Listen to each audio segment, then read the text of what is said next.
say they young, but we ain't never heard of you. These niggas say they young, but we ain't never heard of you. Now, if the Miami Heat lose this next game, whew, I'm just waiting to see what'll happen in the offseason. You know, or will they try to go another year and make another push at it or what? But I know, if anything, LeBron James may not catch as much slack. It may actually fall on Dwayne Wade, you know. Like a lot of guys, you know, always say, maybe it's Wade. But I mean, who knows? Like a lot of people may say, well, they didn't have Chris Bosh, blah, blah, blah. Well, you know what? Yes, he's a big piece. But at the same time, that's just the excuse because the other players supposed to step up, you know. And I always told people, Miami do not have a great team. They look great on paper because you have Wade, James, and Bosh. But they're not a great team. They're supposed to be one of the best three-point shooting teams. They have sucked in this series at three-point shots. LeBron James, he's not really a three-point shooter. And I feel he should work on that more. You know, Dwayne Wade is really not a three-point shooter. And I feel he should work on that more. But it's interesting to see. I'm actually rooting for the Pacers because I want to see an underdog come up. I mean, this team is playing good. They're playing great. And damn it, they're going to go far if they knock out the Miami Heat. I mean, it's just interesting to see. A lot of people will be shocked. I'm not really shocked, but I did pick them to win this series. But now that Chris Bosh is out, I don't know. And I feel like the other players is not going to step up. They don't have no answer for Roy Hibbert. He's too big in the paint for their bigs or so-called bigs. They don't even have bigs in my eyes. But yeah, it's going to be interesting to see how this game play out Sunday. And like I said, if the Pacers win, it's over for the Miami Heat. It's just over with, you know. But moving on. Now we're going to move on to the West. We're going to move on to the OKC Thunder and my Los Angeles Lakers. Now, once again, you guys know that I'm a Los Angeles Lakers fan. I've been a fan for years, since basically 2000. Well, actually 99. I've been a huge fan for the longest. You know, I knew coming in that this was going to be a tough series for them because for the simple fact, they just played a Game 7 with a Denver Nuggets, a young, fresh Denver Nugget team, and a more of an older Lakers team. And I knew heading on to this series, it was going to be tough again because you're playing a young, high, energetic OKC team who is on a mission to get to the Western Conference Finals, to get to the finals, you know, to beat the team, to basically knock out the team who knocked them out in 2010. And from the looks of it, it's going to happen. It's going to happen. I, you know, as much as I love my Lakers to death, I don't see how they can win 4 games. You know, they're going to have to dig deep and play great defense like they played in Game 2. If they can play like that in Game 2 and slow down Kevin Durant, Westbrook, make them shoot jump shots and miss, and mess up Harden's flow, then the Lakers have a chance.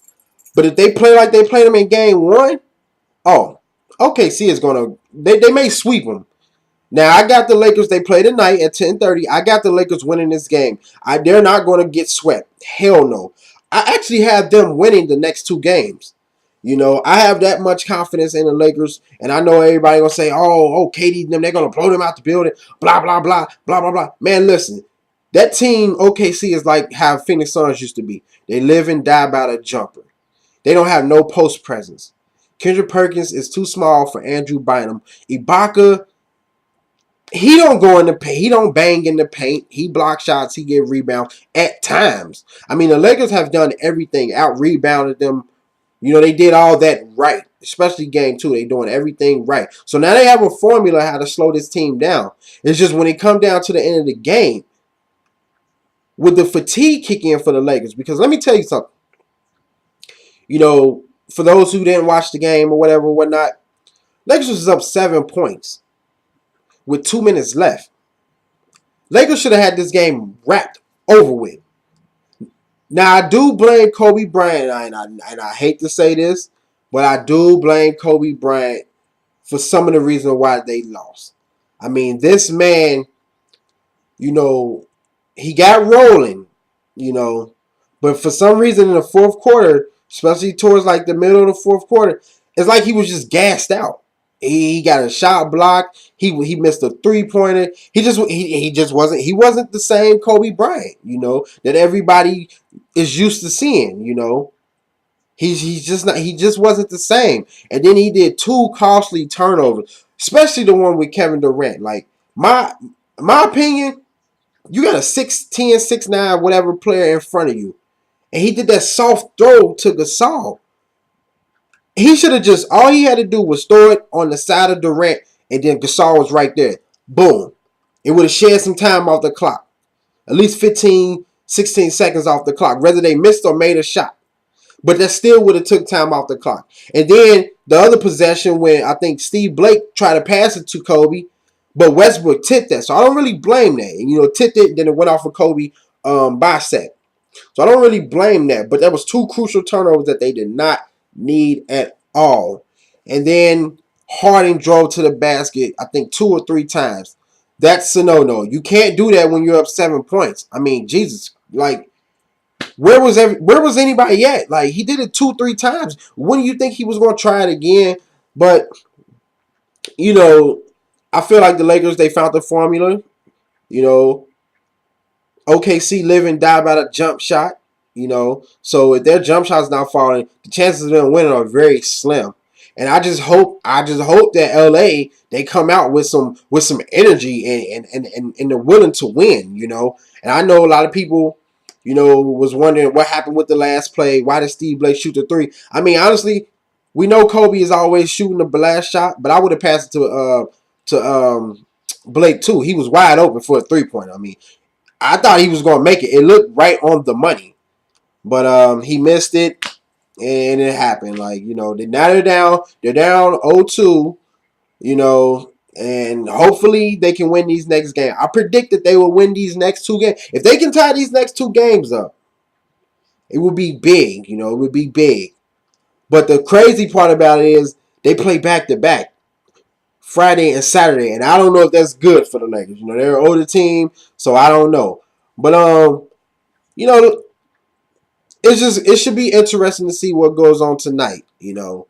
I don't even know if I'm gonna watch the game. I may be out tonight with some friends. I'm not even sure. But like I said, I bank that the Lakers will win tonight, and they will win the next game to get this series tied up. Now, let me tell you guys the score real quick. Let me look at my notes. Okay, game 1, we all know fucking OKC, they blew the Lakers out the damn building, 119-90. Game 2, OKC won by 2 punk ass points, 77-75. Moving on to the matchup that I knew. I knew that the Spurs was probably going to run the damn Clippers out the building. I just feel like Spurs is like one of the best complete fundamental teams. They have it all. They have a post presence with Tim Duncan. They have a 3-point shoot with damn near everybody.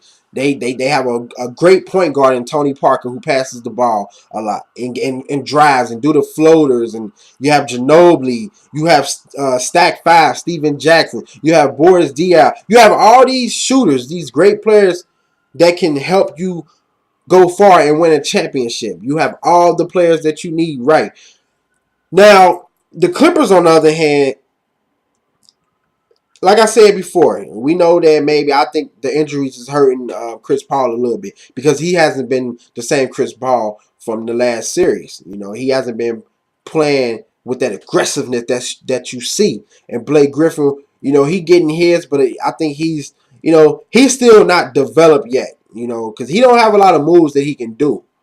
And DeAndre Jordan, he's just a dunker. He's nothing. He's just a dunker. And then other than that, they really don't have much firepower than the Spurs. The Spurs is just they're on a mission too. Like, I can see, like I said, it's going to be them and OKC in the Western Conference Finals. Maybe, hopefully, Spurs and the Lakers. And then if that happens, that matchup, Spurs and OKC, that should be great. And also the Spurs play defense, and they just been making the Clippers look bad. Like, they just running circles around the Clippers. I don't know what it is, but Tony Park and them, the 3 main people, they're just great.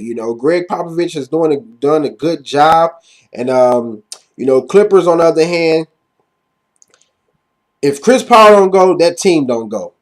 I mean, they have a couple of little bench players, you know, who can shoot the three or whatever, whatnot, but they ain't consistent. You know, they're not consistent with it. You know, but it should be interesting to see. And what a coincidence! What a coincidence! Both LA teams play their home games on the next two games. What a coincidence! And what another coincidence? They're both down OT, O2, both LA teams. But yeah, man, you know, the Clippers, they're not looking too good against the Spurs. Spurs just look dominant. They're, I think, 16 games in a row now they done won. They 6-0 in the playoffs. That is crazy. You know, that is crazy. You know, as of right now, I don't know if anybody can beat them. You know, I don't think no team can beat them right now. They're just looking too good. They look good on a night when Tony Parker didn't even play good. So that should tell you something right there. They just have bench depth. They're just great right now. And it's going to be interesting to see what goes on these next two games in Los Angeles. Honestly, I picked the Spurs to win 4-2, so they may sweep them, to be honest with you. It depends on how Chris Paul play. But I'm going to tell you these scores real quick. The first game, San Antonio won 108-92. Second game, 105-88. And game 3 is Saturday at 3:30 p.m. So you guys comment, subscribe, favorite, do all that good shit. Let me know what you guys think about the second round of playoffs. Who will move on? I'm out. Never heard of you. I'm here now. You old news. Nursing home rappers. Who the hell is hyping dudes? 10 years plus without one hit. It's time to change your hustle up. It's time to go legit. I'm 3 years strong. My buzz big as precious. The only thing I'm thinking about is Benz, Beamer, Lexus. When should I cop? Nah, fuck them all. I'd rather hop up in that Chevy right above the law. These niggas mad because I'm about my business. If you ain't got your paper up, the conversation's finished. I'm busy counting money, plotting my next move. Allergic to the bullshit, don't know how to lose. I'm draped in all black, somebody must've died. If I ain't on your bitches, man, somebody must've lied. If I ain't in your top 5, just know a nigga tried. This shit I spit is real, you niggas saying shit to